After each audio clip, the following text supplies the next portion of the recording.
Hello friends, welcome to our channel. இன்றைக்கி நம்ம இந்த வீடியோவில் என்ன பார்க்க போகிறோம் அப்படின்னு பார்த்திங்கன்னா, நடப்பு நிகழ்வுக்கு பிப்ரவரி 22லேருந்து 28 இந்த வாரத்திற்கான முக்கியமான கரண்ட் அஃபேர்ஸ் தான் பார்த்திங்கன்னா இந்த வீடியோவில் நம்ம பார்க்க போகிறோம். வாங்க போகலாம். முதல் கரண்ட் அஃபேர்ஸ் என்னன்னு பாருங்கள். உலக சிந்தனை நாள், அதாவது வேர்ல்டு திங்கிங் டே அப்படின்னா அது என்னைக்குன்னு பார்த்திங்கன்னா பிப்ரவரி 22ஆம் நாள் தான் பார்த்திங்கன்னா வேர்ல்டு திங்கிங் டேவாக இருக்குது. அதாவது உலக சிந்தனை நாள். இந்த ஆண்டு உலக சிந்தனை நாளுக்கான தீம், அதாவது கரு பொருள் அப்படின்னு சொல்லுவாங்கள்ல, எந்த கான்செப்ட் அவங்க வச்சுருக்காங்கன்னா நமது நட்பு அப்படிங்கிறது தான் அவங்க தீமாக வச்சுருக்காங்க, கருப்பொருளாக வச்சுருக்காங்க. Our friendship. ஓகேங்களா. அடுத்த முக்கியமான கரண்ட் அஃபேர்ஸ் என்னன்னு பாருங்கள். 2026ஆம் ஆண்டிற்கான குளிர்கால ஒலிம்பிக் போட்டி, அதாவது இந்த வின்டர் ஒலிம்பிக்ஸ் அப்படின்னு சொல்லுவாங்கள்ல, அது நடைபெற்ற இடங்கள், அதாவது பொதுவாக ஒரே இடத்துல தான் ஒலிம்பிக்ஸ் போட்டி எல்லாமே நடக்கும். ஆனால் இந்த வருஷம் நடந்த ஒலிம்பிக்ஸ் போட்டி, அந்த வின்டர் ஒலிம்பிக்ஸ் தான் முதன்முறையாக 2 இடங்களில் ஒலிம்பிக்ஸ் நடைபெற்றிருக்கு. சரிங்களா. எங்கன்னு பார்த்திங்கன்னா நடைபெற்ற இடம் ஒன்று மிலன். சரிங்களா, மிலன். அப்புறம் இன்னொன்று பார்த்திங்கன்னா கோர்டினா டி அம்பேசோ அப்படிங்கக்கூடிய இடம். ரெண்டுமே இட்டாலியில் இருக்குது. அங்கே தான் 2 இடங்களில் இந்த வாட்டி குளிர்கால ஒலிம்பிக்ஸ் போட்டியை நடத்தியிருக்காங்க. இந்த ஒலிம்பிக்ஸ் போட்டியோட முடிவுகள் என்ன அப்படின்னு பார்த்திங்கன்னா, முதலிடத்தில் எந்த நாடு இருந்துச்சுன்னா நார்வே, 2வது இடத்துல பார்த்திங்கன்னா அமெரிக்காவும், 3ஆம் இடத்தை பிடிச்சது நெதர்லாண்டு. தங்கங்கள், வெள்ளி, வெண்கலம்னு. இதில் குறிப்பான விஷயம் என்னென்னா இந்தியா ஒரு பதக்கங்களும் வாங்கலைங்கிறது தான். அடுத்த இது பார்த்திங்கன்னா இந்தியாவோட ஒரு முக்கியமான காரணம் நக்சல் இல்லாத மாநிலம்னு பார்த்திங்கன்னா பீகார் மாநிலத்தை பார்த்திங்கன்னா அறிவிக்கப்பட்டிருக்கு. ஏற்கனவே நமக்கே தெரியும், அங்கே நக்சல்கள் நிறைய அந்த பகுதிகளில் இருந்தாங்க. குறிப்பாக சொல்லணும்னா கிட்டத்தட்ட 23 மாவட்டங்களுக்கு மேலே அதில் நக்சல்கள் இருந்தாங்க. இப்போ பீகார் என்னவா டிக்ளேர் பண்ணியிருக்காங்க அப்படின்னா நக்சல் ஃப்ரீ ஸ்டேட் அப்படின்னு பீகார் மாநிலத்தை பார்த்திங்கன்னா அவங்க அறிவிச்சிருக்காங்க.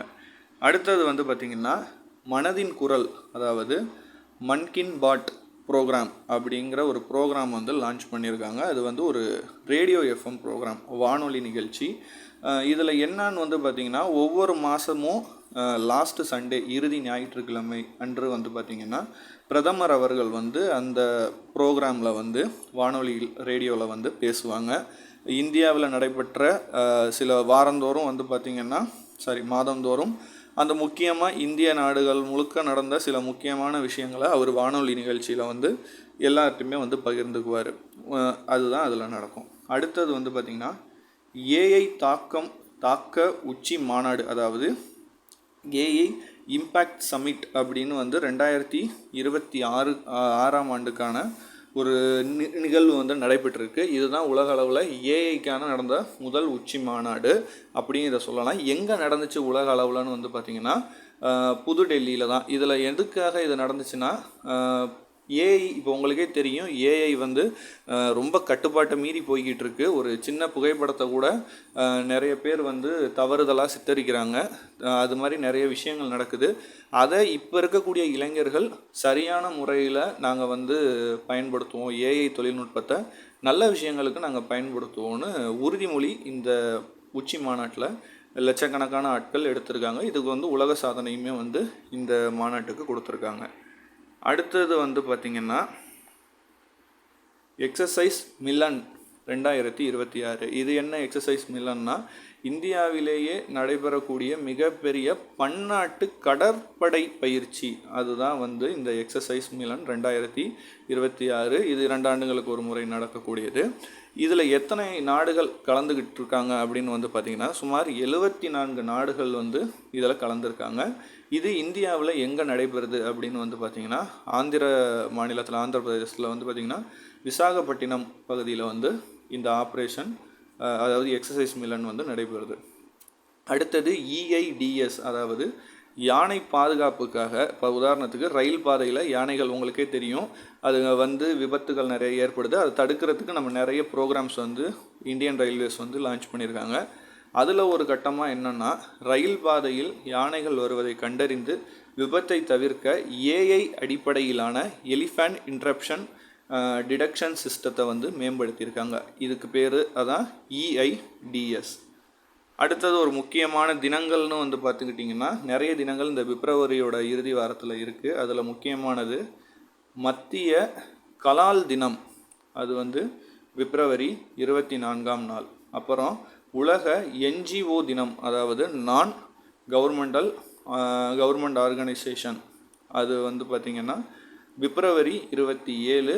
இந்த வருஷம் இவங்களுக்கான தீம் கருப்பொருள் என்னன்னா ரிஸ்டோரிங் டிக்னிட்டி த்ரூ இன்க்ளூஷன் அப்படிங்கிறது தான் இவங்க இந்த ஆண்டுக்காக எடுத்திருக்க ஒரு தீம் அப்படின்னு வந்து சொல்லலாம். அடுத்தது தேசிய அறிவியல் தினம், நேஷ்னல் சயின்ஸ் டே அப்படின்னு எப்போன்னு பார்த்தீங்கன்னா பிப்ரவரி 28. இந்த மாதத்துடைய இறுதி நாள் இன்றைக்கி தான். சரிங்களா? அடுத்தது, அதாவது இன்றைக்கி கிடையாது, ஏன்னா அந்த வீடியோ ரெக்கார்ட் பண்ணி நான் நாளைக்கு போஸ்ட் பண்ணுவேன், அதனால் இன்றைக்கின்ட்டேன், யாரும் டென்ஷன் ஆகாதீங்க. மனநலம் குறித்து அறிக்கை, அது என்னன்னு வந்து பார்த்திங்கன்னா உலக அளவில் இளைஞர்களுடைய மனநலம் எப்படி இருக்குது அப்படின்னு வந்துட்டு பார்த்திங்கன்னா இந்த லேபில் வந்து சபியன் லேப்ஸ் அப்படின்னு சொல்கிறாங்க. அந்த இதில் வந்து ரிசர்ச் பண்ணி வெளியிட்ட ஒரு அறிக்கை, உலக அளவில் இளைஞர்களுடைய மனநிலை எப்படி இருக்குதுன்னு வந்து வெளியிட்டிருக்காங்க. அதில் இந்தியாவுக்கு கிடைத்த இடம் வந்து 60வது இடம் கிடைத்திருக்கு. கொஞ்சம் வேதனை அளிக்கக்கூடிய ஒரு விஷயமாக தான் இருக்குது. நமக்கு 60வது இடம். SIR நம்ம எல்லாருக்குமே தெரியும், இந்த வாக்காளர் திருத்தம் நிறைய நடைபெற்றுச்சு. அதோடைய இறுதி வாக்காளர் பட்டியல் வெளியிட்டுட்டாங்க. அதன்படி தமிழ்நாட்டில் உள்ள மொத்த வாக்காளர்களுடைய எண்ணிக்கை எவ்வளோன்னு அவங்க சொல்லியிருக்காங்கன்னா இந்த ஆண்டுக்கானது 5.67 கோடி. சரிங்களா? அவ்வளோ பேர் தான் ஓட் போட முடியும்.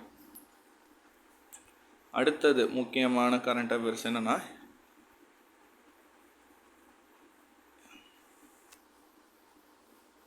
இந்தியாவின் முதல் நமோ பாரத் RRTS, அதாவது ரேபிட் ரயில் டிரான்ஸ்மிட் சிஸ்டம் அப்படிங்கிற பாதை அமைக்கப்பட்ட இடம் எங்கன்னா டெல்லி, தலைநகர் டெல்லியிலேருந்து மீரட், இந்த இதற்காக பாதையில் தான் அவங்க அமைச்சிருக்காங்க. ஸோ இதை கேட்குறதுக்கு ரொம்பவே வாய்ப்பு இருக்குது. இந்தியாவுடைய முதல் நமோ பாரத் RRTS அமைக்கப்பட்ட பகுதி மீரட் டு டெல்லி. அப்புறம் இந்தியாவின் முதல் பசுமை துறைமுகமாக உருவாக்கப்பட உள்ள துறைமுகம் எதுன்னு வந்து பார்த்திங்கன்னா வஉசி துறைமுகம். அது வந்து எப்படின்னா முழுக்க பசுமை துறைமுகமாக உருவாக்க திட்டமிட்டிருக்காங்க. அப்புறம் மாநில பெண் குழந்தைகள் பாதுகாப்பு தினம், இது எப்போன்னா பிப்ரவரி 14ஆம் நாள் வந்து பார்த்திங்கன்னா மாநில பெண் குழந்தைகள் பாதுகாப்பு தினம். இது மறைந்த முன்னாள் முதலமைச்சர் அம்மா அவர்களுடைய பிறந்த நாளை வந்து அந்த நினைவு கூறும் விதமாக இது வந்து கொண்டு வரப்பட்டுச்சு. அதன் பிறகு வந்து பார்த்திங்கன்னா சர்வதேச பனிக்கரடிகள் தினம், இன்டர்நேஷ்னல் போலார் பியர்ஸ் டே, அதாவது வந்து பார்த்திங்கன்னா பிப்ரவரி 27. இது எதை வலியுறுத்தி கொண்டு வரப்பட்டுச்சுன்னா பருவநிலை மாற்றம், புவி வெப்பமயமாகி பார்த்திங்கன்னா புவி வெப்பமயமாகுது. அதனால் பனிக்கட்டிகள் உருகி கடல் மட்டம் ஏறுது. பனிக்கட்டி உருவதனால் என்ன ஆபத்துன்னா இந்த துருவக்கரடிகள், பனிக்கரடிகள்லாம் வந்து அழியும் தருவாய்க்கு தள்ளப்படுது. ஸோ அதை வலியுறுத்தும் விதமாக இந்த இன்டர்நேஷ்னல் போலார் பியர் டேஸ் கொண்டு வரப்பட்டுச்சு. ஸோ இது எல்லாமே வந்து பார்த்திங்கன்னா இந்த வாரத்திற்கான முக்கிய நடப்பு நிகழ்வுகளாக நான் வந்து ரொம்ப சிம்பிளாக உங்களுக்கு கொடுத்துருக்கேன். இது உங்களுக்கு பிடிச்சிருக்கா இல்லையாங்கிறத நீங்கள் சொல்லுங்கள். ஏன்னா இதை பிளான் பண்ணி தான் நான் அடுத்தடுத்து வாரந்தோறும் வீக்லி கரண்ட் அஃபேர்ஸ் பிளான் பண்ணியிருக்கேன். ஏன்னா என்னால் டெய்லியுமே வீடியோஸ் போடணும்னு ஆசை, ஆனால் டெய்லி கரண்ட் அஃபேர்ஸ் வீடியோவில் என்னால் ஃபோக்கஸ் பண்ண முடியலை. வீக்லி ஒன்ஸ் எல்லாம் இம்பார்ட்டன்ட் போடுறேன். இப்போ இந்த அளவு போதுமா, இல்லை இன்னும் ஷார்ட்டாக வேணுமா, இல்லை இதை விட அதிகமாக வேணுமாங்கிறத நீங்கள் கமெண்ட்ஸில் சொல்லுங்கள். அதுக்கு தகுந்த மாதிரி நான் வீடியோவை அதிகமாக்குறதா கம்மியாக்குறதான்னு முடிவு பண்ணிக்கிறேன். அதுவும் இல்லாமல் RRB வீடியோஸ்க்கு நிறைய பேர் சயின்ஸ்க்கு எனக்கு வந்து வீடியோஸ் வேணும்னு கேட்டிருக்கீங்க. சயின்ஸும் கேட்டிருக்கீங்க, மேக்ஸும் கேட்டிருக்கீங்க. ஸோ நான் ரெண்டுக்குமே நோட்ஸ் ரெடி பண்ணிவிட்டு நான் 1 by 1 வீடியோஸ் வந்து போடுறேன். தொடர்ந்து பாருங்கள், சப்போர்ட் பண்ணுங்கள். நன்றி, வணக்கம்.